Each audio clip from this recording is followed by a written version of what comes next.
Ako po si Doktora Benigno Manlapas, isang doktor na naglalaan ng aking buhay sa pag-aalaga sa ating mga nakatatanda. Naitanong na niyo na ba sa inyong sarili kung bakit ang ilang mga senior citizen na araw-araw naglalakad ay nagkakaroon pa rin ng pananakit ng tuhod o di kaya'y hirap sa pagtulog o biglaang panghihina? Parang hindi po ba patas? Ginagawa ninyo ang lahat para gumising ng maaga, manatiling aktibo, at sundin ang lahat ng tamang gawi. Ngunit isang umaga, bigla na lang sumasakit ang inyong mga tuhod, bumababa ang inyong enerhiya, at ang dating nagpapalakas na paglalakad ay tila naging isang pasanin. Pero paano kung ang problema ay hindi ang paglalakad mismo, kundi ang mga bagay na hindi natin ginagawa ng sapat? Ang video na ito ay magbubukas ng isang bagong pananaw para sa inyo. Pagkatapos ng edad na 70, ang paglalakad ay mabuti pa rin, ngunit dapat ay katamtaman lamang. Higit sa lahat, ipapakita ko sa inyo ang dalawang simpleng bagay na masusuporta sa inyong mga kasukasuan, utak, at puso ng higit pa sa paglalakad lamang. Bago tayo magsimula, nais ko pong marinig ang inyong kwento. Saan po kayo nanonood ngayon? At anong oras na po diyan? Pakiusap, mag-iwan po kayo ng komento sa ibaba. Maging ang pinakamaliit na sandali ng inyong araw ay mahalaga sa akin. At kung makakatulong po ito sa inyo, huwag kalimutang mag-subscribe sa channel para hindi ninyo makaligtaan ang susunod nating payong pangkalusugan. Pagkatapos ng edad na 70, maraming nakatatanda ang nagsisimulang makapansin ng isang bagay na hindi nila inaasahan. Ang katawan ay bumabagal, hindi biglaan, kundi tahimik, dahan-dahan.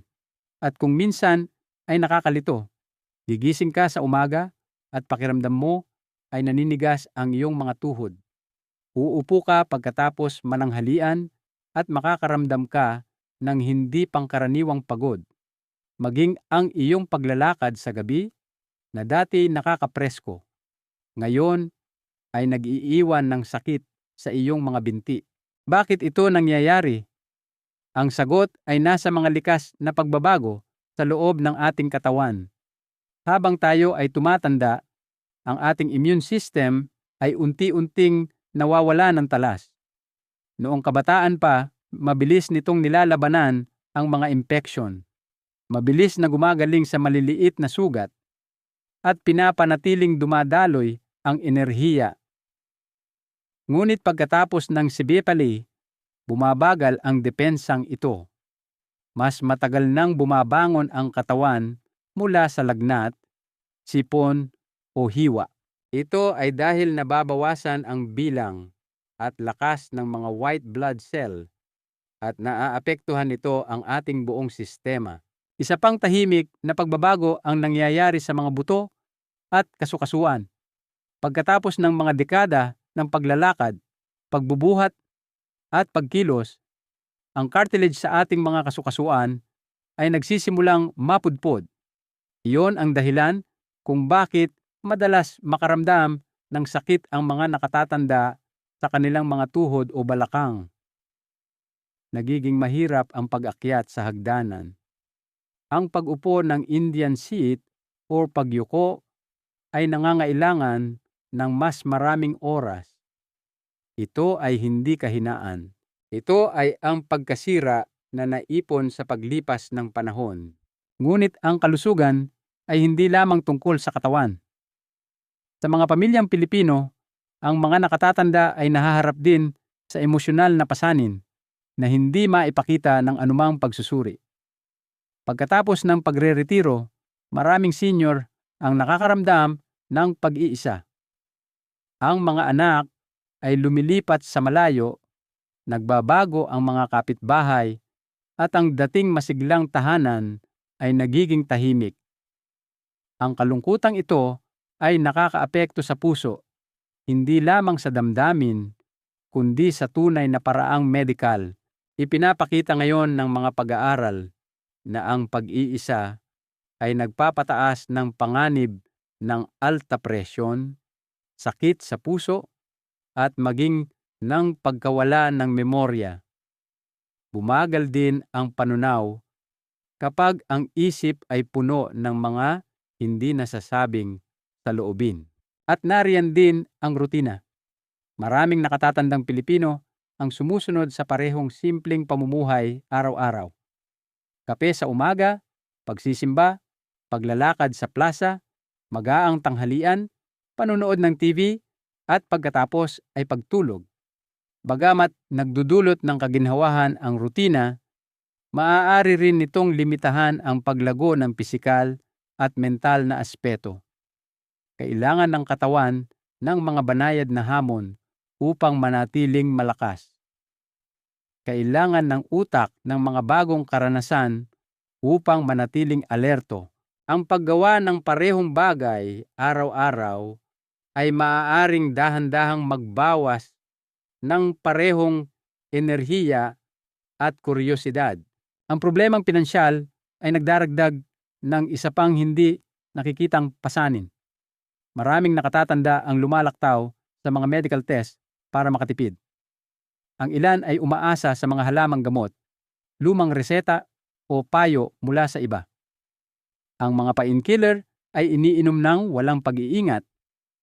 Ang mga gamot na herbal ay pinagsasabay sa mga gamot na bigay ng doktor nang hindi nalalaman ang mga epekto. Ang maliliit na bagay na ito ay naiipon at tahimik na sumisira sa atay, bato o tiyan.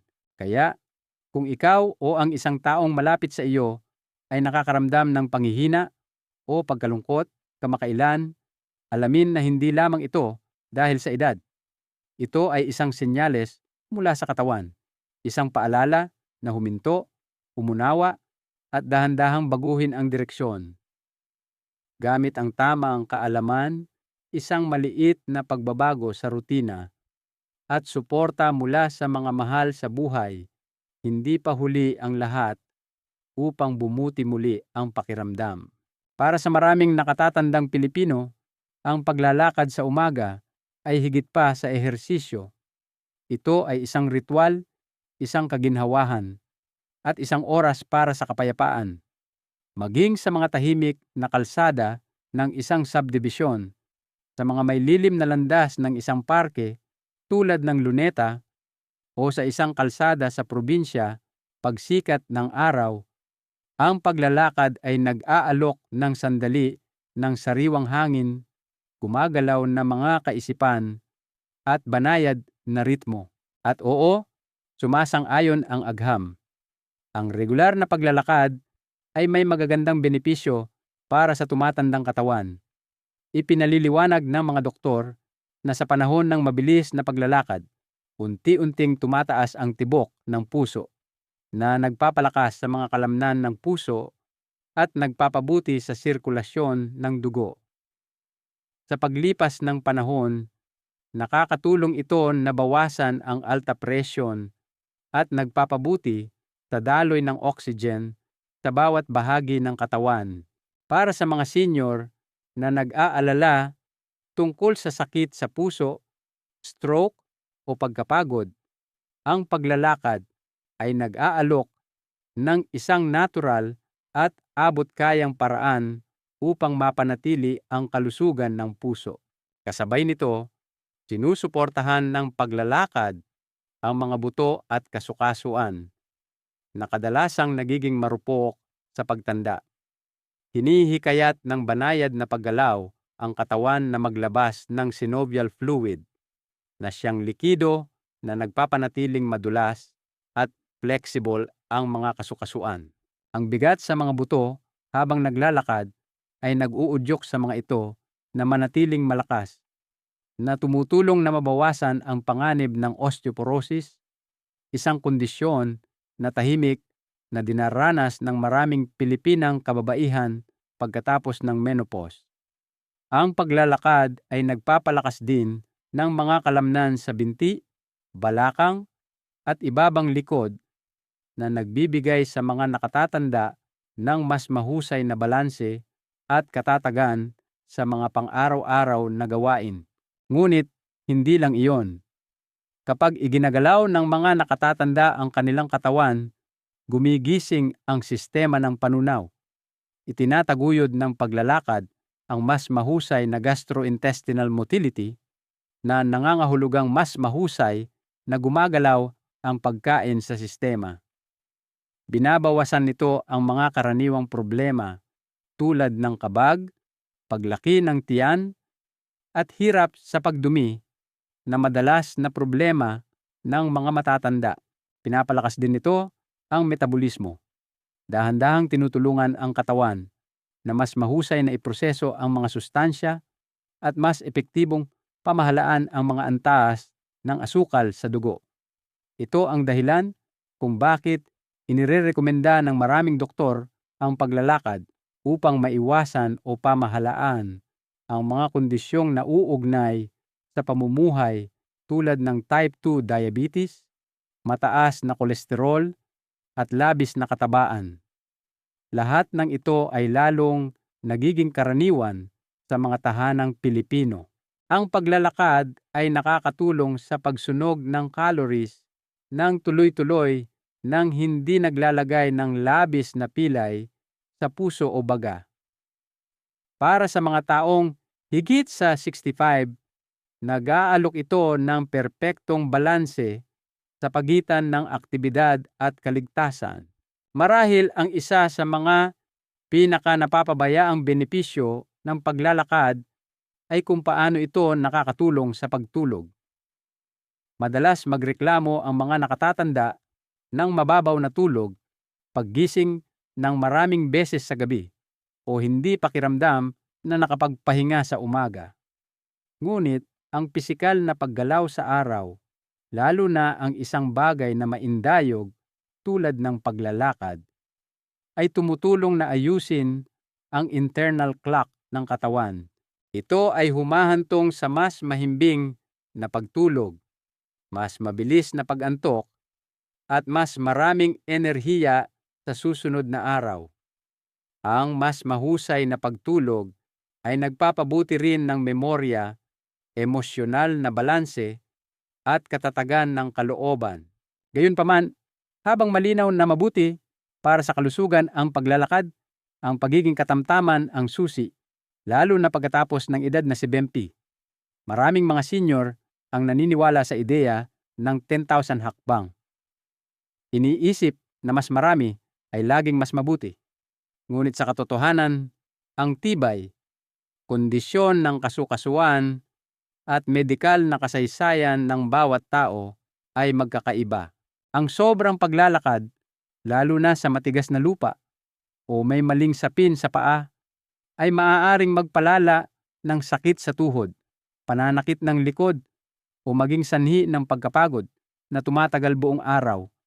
Inirerekomenda ngayon ng mga doktor ang isang mas banayad na layunin na 7,000 hanggang 8,000 hakbang bawat araw. Depende sa kung paano tumutugon ang iyong mga tuhod, bukong-bukong, at enerhiya. Kung ang iyong mga kasukasuan ay sumasakit kinaumagahan o kung sa tingin mo ay pagod ka sa halip na sariwa, maaaring oras na upang bawasan ang iyong distansya, bagalan ang iyong bilis, o magpahinga sa gitna ng paglalakad. Ang sakit ay hindi senyales ng pag-unlad. Ito ay isang senyales na ang iyong katawan ay humihingi ng pagbabago. At tandaan, mahalaga rin ang postura.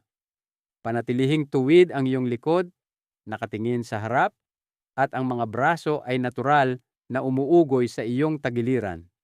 Iwasan ang paglalagay ng iyong mga kamay sa likod habang naglalakad dahil maaari nitong bawasan ang sirkulasyon sa braso at mawala ang balanse ng katawan. Ang layunin ay hindi lamang paggalaw, kundi paggalaw na nagpapagaling. Kaya oo, ang paglalakad ay isang regalo, ngunit tulad ng bawat regalo, dapat itong hawakan ng matalino na may tamang pananaw, banayad na rutina, at maingat na pakikinig sa iyong katawan. Ang iyong pang-araw-araw na paglalakad ay maaaring maging isang mapagkukunan ng lakas, kalinawan, at tahimik na kagalakan na sumusuporta sa iyo sa iyong mga ginintuang taon. Pagkatapos ng edad na 70, nagsisimulang bumulong ang katawan ng mga bagay na dati nitong isinisigaw. Ang mga kasukasuan ang unang nagsasalita. Sinusundan ng tiyan, memorya, at sa huli, ang diwa. Para sa maraming nakatatandang Pilipino, ang yugtong ito ng buhay ay nagdudulot ng mga tahimik na pagbabago, mas mabagal na panunaw, mas mahinang resistensya, at mga sandali ng pagkalimot na wala dati. Gayunpaman, ang yugtong ito ay maaari ding maging lubos na kapaki-pakinabang kung ililipat natin ang ating focus mula sa paggawa ng mas marami patungo sa paggawa ng mas mahusay. Iminumungkahi ngayon ng mga doktor sa buong Pilipinas na pagkatapos ng 70 dapat maglakad ng katamtaman, ngunit mas tumuon sa dalawang makapangyarihang gawi, balansing nutrisyon at pakikipag-ugnayan sa isip. Ang dalawang haliging ito, kapag ginawa ng dahan-dahan at tuloy-tuloy, ay mas makakatulong para sa iyong mahabang buhay, kalinawan, at kaligayahan kaysa sa anumang mamahaling paggamot o ehersisyong nangangailangan ng mataas na pagsisikap. Pag-usapan muna natin ang nutrisyon, ang tahimik na arkitekto ng mabuting kalusugan. Sa edad na ito, hindi na pinoproseso ng katawan ang pagkain tulad noong nasa 40s o 50s ka pa.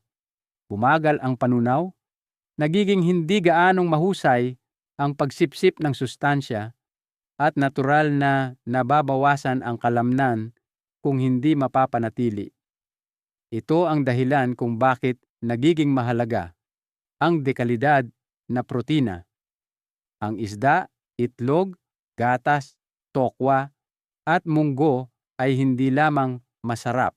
Sinusuportahan nila ang iyong mga kalamnan, nag-aayos ng mga tissue, at pinapanatiling matalas ang immune system. Maraming nakatatanda sa Pilipinas ang may tendensyang bawasan ang kanilang kinakain dahil sa ugali o takot na tumaba. Ngunit ang pagkain ng kaunti ay hindi laging tama. Ang dieta ng isang senior ay dapat magsama ng sapat na bitamina at mineral na nagmumula sa mga berde at madahong gulay, makukulay na prutas, buong butil tulad ng brown rice, at mga mani tulad ng almonds o walnuts sa maliliit na halaga. Ang mga pagkain ito ay nakakatulong sa pagkontrol ng asukal sa dugo, pagpapatibay ng mga buto, at pagpapanatiling masustansya sa utak. Ang asin at asukal ay nararapat sa isang tahimik, ngunit matatag na pagbabawas. Ang pagkaing Pilipino ay mayaman sa lasa, ngunit madalas ay masyadong mayaman sa sodium o refined carbs. Lumipat sa mga natural na pampalasa, luyang dilaw, bawang, at luya upang magdagdag ng lasa nang hindi nakakasama sa iyong puso. Palitan ang mga pritong merienda ng nilagang saging, hiniwang prutas, o magaang sabaw. At tandaan, ang pag-inom ng tubig ay kasing halaga ng pagkain. Uminom ng maligamgam na tubig o herbal na tsaa sa buong araw upang suportahan ang paggana ng bato at bituka. Para sa mga nakatira sa malalaking pamilya o umaasa sa kasambahay, makakatulong na magplano ng mga simple at kayang gawin na kombinasyon ng pagkain. Isang almusal ng sinangag na may itlog, isang tanghalian ng kanin na may sinigang at isda, at isang hapunan ng tinolang manok. Hindi ito mga magarbong pagkain, ngunit lubos na masustansya kapag inihanda ng may pag-iingat. Ngayon, ang pangalawang gawi na madalas napapabayaan, ngunit pantay na mahalaga, ang pag-aalaga sa isip. Pagkatapos ng 70, kailangan din ng utak ng regular na paggalaw tulad ng katawan. Ang paghina ng pag-iisip ay natural sa pagtanda, ngunit hindi ito maiiwasan. kung dahan-dahan mong hahamunin ang iyong memorya, atensyon, at imahinasyon araw-araw, binibigyan mo ang iyong utak ng mga senyales na manatiling aktibo. Ang pagbabasa ng dyaryo ng malakas, paglutas ng ilang Sudoku puzzle, pagsusulat ng mga iniisip sa isang tala-arawan o pag-aaral ng isang bagong dasal, ang mga maliliit na aksyon na ito ay nagpapanatiling aktibo sa mga selula ng utak. Para sa mga mahilig sa musika, ang pag-aaral ng isang bagong awiting pansimbahan o pagsasanay sa isang lumang piano ay maaaring magpaaktibo ng parehong memorya at kasanayan sa motor. Isang lolo sa Baguio City ang nagsimulang tumugtog ng piano sa edad na 73. Pagsapit niya ng OT5, tumutugtog na siya para sa misa sa kanilang lokal na simbahan. Sabi niya, "Binigyan ako nito ng dahilan para gumising ng maaga at isang bagay na ikinangiti ko araw-araw." Ang pakikisalamuha ay isa ring anyo ng ehersisyo para sa isip. Ang pakikipag-usap sa mga kapitbahay, paglalaro ng dama kasama ang mga apo, pagdalo sa mga gawain sa simbahan, o pagboboluntaryo sa isang lokal na paaralan. Ang mga aktibidad na ito ay nagpapalakas ng kalusugang emosyonal at nagbabawas ng pakiramdam ng kalungkutan na mas mapanganib kaysa sa maraming sakit. Ipinakita ng mga pag-aaral sa Pilipinas na ang mga senyor na nakakaramdam na konektado sa lipunan ay 40% na mas mababa ang posibilidad na magdusa mula sa depresyon o pagkawala ng memorya. Ang mga nakatatanda na nag-iisa dahil man sa ugali o sitwasyon ay madalas na nakakaranas ng tahimik na paghina. Ang utak ay nabubuhay sa interaksyon. Maging ang mga maiikling pag-uusap kapag makabuluhan ay maaaring maglabas ng mga hormone na nagbabawas ng stress at nagpapasigla ng kalooban. Ang mahalaga ay hindi kung gaano kalaki ang aktibidad, kundi kung gaano ito tuloy-tuloy at masaya. Hindi mo kailangang maging dalubhasa sa mga nobelang Ingles o maging isang kampeon sa chess. Ang paggawa lamang ng isang bagong bagay bawat linggo, pagsulat ng liham, pagkanta ng isang nakalimutang kanta, pagbabalik tanaw sa isang lumang recipe, ay maaaring magbigay liwanag sa iyong isipan at magdulot ng malalim na kasiyahan. Kaya kung nagtatanong ka kung ano pa ang maaari mong gawin pagkatapos ng tisamtak para manatiling malusog, ito ang iyong sagot. Kumain ng may balanse, mag-isip ng may kasariwaan, at mamuhay ng may banayad na pakikipag-ugnayan. Ito ang mga bagong gamot ng ating panahon. Anuman ang iyong pinagmulan, iyong rutina, o iyong kalagayan sa kalusugan ngayon, hindi pa huli ang lahat para magsimula muli. Nakikinig ang katawan sa kabaitan, tumutugon ang isip sa atensyon, at ang iyong buhay, kahit ngayon, ay naghihintay sa iyong pangangalaga. Ang paglalakad ay isa sa pinakasimple at pinakamamahal na anyo ng ehersisyo sa mga Pilipinong senior. Hindi ito nangangailangan ng kagamitan, walang bayad sa gym, at nag-aalok ng pagkakataong huminga ng sariwang hangin at linawin ang isip. Maging ito ay isang paglalakad sa umaga sa paligid ng barangay, isang landas patungo sa simbahan sa ilalim ng mga puno ng nara, o isang paglalakad sa gabi pagkatapos ng merienda, ang paglalakad ay bahagi ng buhay. Ngunit, pagkatapos ng edad na 70, ang paraan ng iyong paglalakad ay nagiging kasing halaga ng katotohanang naglalakad ka. Maraming nakatatanda pa rin ang naniniwala na ang 10,000 hakbang sa isang araw ay isang ginintuang tuntunin. Ngunit ang totoo ay ang bilang na ito ay hindi kailanman idinisenyo para sa mga taong nasa edad 72 pataas. Ito ay nagmula sa mga lumang pag-aaral sa mga mas batang matatanda na hindi isinasaalang-alang ang tumatandang mga kasukasuan, pagkawala ng kalamnan o mga pagbabago sa balanse. Para sa mga senior, lalo na sa mga may problema sa tuhod o arthritis, ang pagpilit sa isang numero ay maaaring magdulot ng higit na pinsala kaysa sa kabutihan. Sinasabi ngayon ng mga doktor na mas matalinong makinig sa iyong katawan kaysa habulin ang bilang ng hakbang. Kung nakakaramdam ka ng matinding sakit sa iyong mga tuhod kinaumagahan o kung umuuwi kang pagod sa halip na presko, nagpapadala sa iyo ng mensahe ang iyong katawan. Pagkatapos ng 70, ang serotonin hanggang oxytocin, hakbang bawat araw, ay karaniwang higit pa sa sapat. At kahit na mas kaunti, ay ayos lang kung ito ay angkop sa iyong kalusugan. Ang layunin ay hindi distansya. Ito ay paggalaw na may kaginhawahan, ritmo, at kamalayan. Hindi ka naghahanda para sa isang marathon. Naglalakad ka para sa buhay. Isa pang pagkakamali na madalas gawin ng mga nakatatanda ay ang paglalakad na may maling postura. Maaaring mukhang hindi nakakapinsala, ngunit sa paglipas ng panahon, ang maling anyo ay maaaring magdulot ng sakit sa likod, pananakit ng leeg, at presyon sa kasukasuan. Ang isang malusog na postura sa paglalakad ay nagsisimula sa pagtayo ng tuwid ang iyong gulugod, bukas ang dibdib, at bahagyang nakataas ang baba. Hayaan ang iyong mga braso na natural na gumalaw sa iyong mga tagiliran. Iwasan ang paglalakad na ang iyong mga kamay ay nasa likod dahil pinipigilan nito ang balanse at nakakaapekto sa pagkakahanay ng gulugod.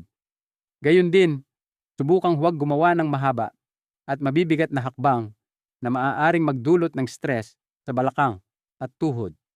Nakikita ninyo, ang postura ay hindi lamang tungkol sa kung paano ka tingnan. Ito ay tungkol sa kung paano gumagana ang iyong katawan mula sa loob.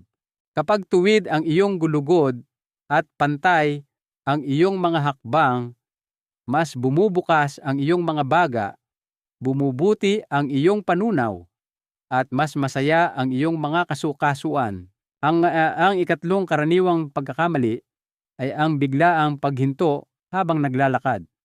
Maaari kang makakita ng isang matandang kaibigan, makatanggap ng tawag sa telepono, o makaramdam ng kaunting pagod at biglang huminto.